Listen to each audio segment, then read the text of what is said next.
Bismillahirrahmanirrahim. Nama saya Muhammad Munib. Saya tertarik untuk merespon menanggapi pidato kebangsaan teman saya, saudara Anies Baswedan yang barusan berlangsung di TV One. Ada beberapa poin yang saya rasa penting untuk saya tanggapi. Poin pertama adalah tentang pendidikan akhlak. Ini menarik. Ini adalah materi yang sejak awal Anies di Pramadina selalu berbicara pendidikan akhlak, integritas. Saya setuju betapa pentingnya pendidikan akhlak dan integritas ini.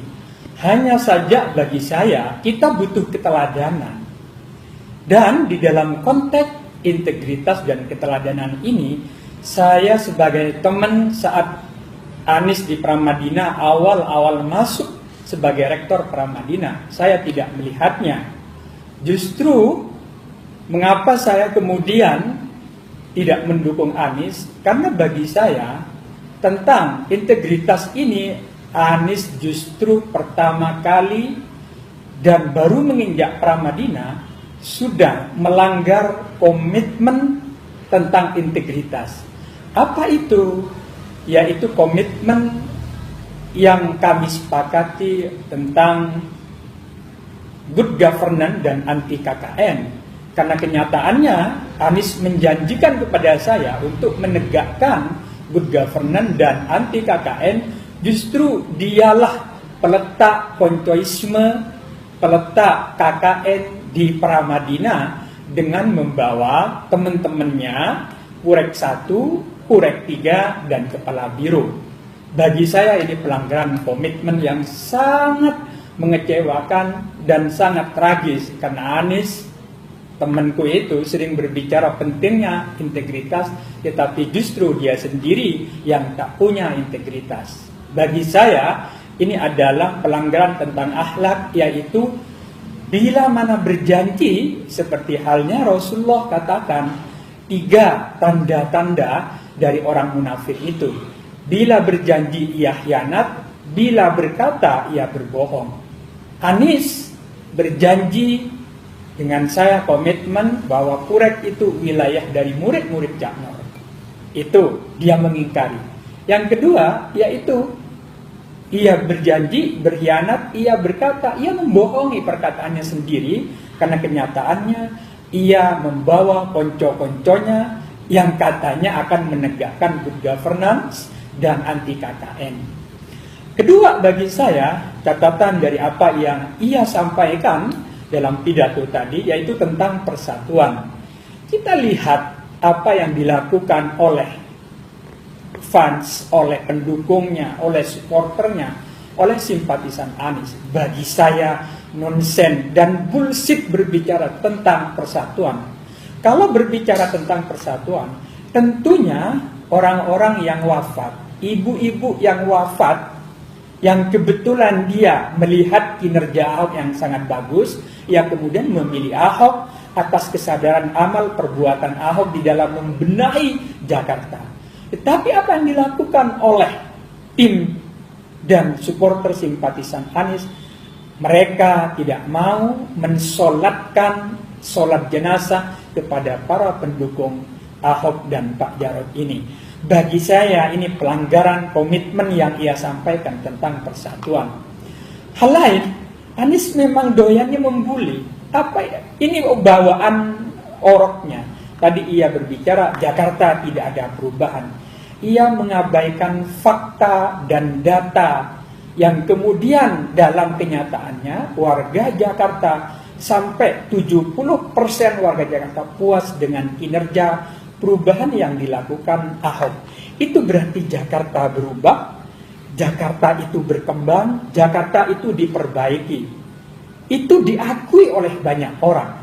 Lepas belum selesainya, belum tuntasnya upaya perbaikan ini, tetapi menafikan, mengabaikan apa yang real dirasakan oleh masyarakat, sama saja mengabaikan perasaan-perasaan yang dilakukan, angka-angka, fakta-fakta sosial, ekonomi yang berkembang baik di Jakarta.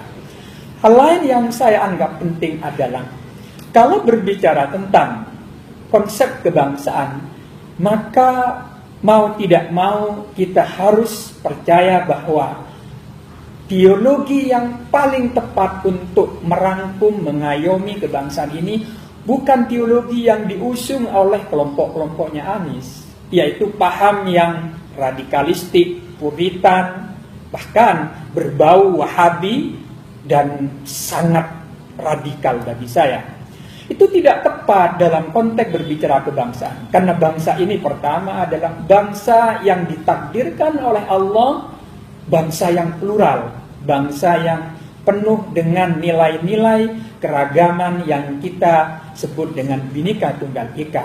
Maka yang tepat adalah teologi-teologi yang dikembangkan oleh Nahdlatul Ulama, dan kemudian sekarang kita menamai adalah Islam Rahmatan lil Alamin. Tak mungkin kita mengayomi, tak mungkin kita itu membangun keharmonisan kalau kita membid'ahkan, mengkafirkan karena perbedaan pilihan politik, kemudian orang memunafikkan, menganggap munafik. Ini tidak mungkin. Itu dilakukan kecuali orang itu tidak memahami makna dari apa yang disebut dengan persatuan itu. Dan yang paling kita takutkan tentu adalah karena Anies ini diusung oleh satu adalah partai yang pada 2014 itu mengusung manifesto purifikasi. Purifikasi yang saya maksudkan adalah pemurnian yang sangat saklek ala kaum Wahabi. Misalnya ziarah kubur, tahlil, maulidan, ini dianggap bukan murni ajaran Islam. Dan itu yang paling sengit dilakukan oleh kelompok-kelompok ini. Kalau kemudian tiap hari mereka ngomong tentang misalnya bid'ah, kafir, munafik kepada yang berbeda, inikah yang disebut dengan persatuan? Maka bagi saya sangat nonsens sekali berbicara persatuan tanpa menghormati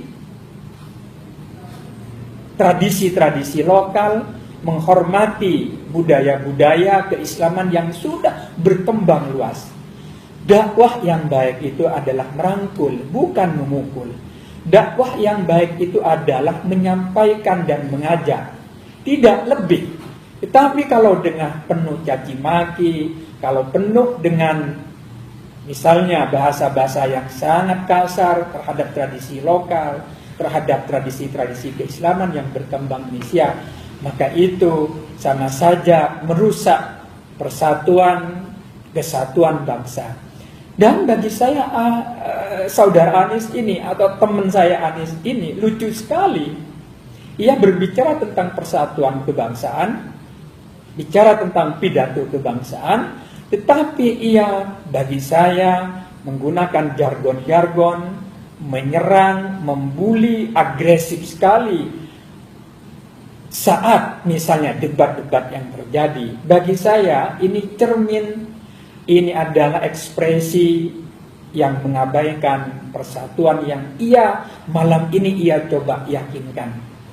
Karena itu beberapa poin yang disampaikan Anies bagi saya lebih menguatkan memang susah menjadi tokoh, menjadi tauladan.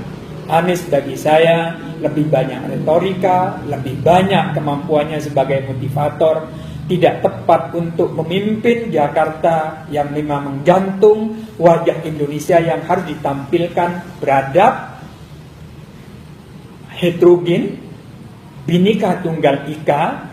Dan Jakarta tidak tepat kalau kita memberikan ruang sebagai wajah Indonesia kepada kelompok-kelompok, kepada partai-partai yang mengusung jargon-jargon purifikasi, fasis, dan penuh nafsu untuk melibas kebersamaan, melibas persatuan, melibas kebinekaan, anti Pancasila, ingin menegakkan Jakarta bersyariah.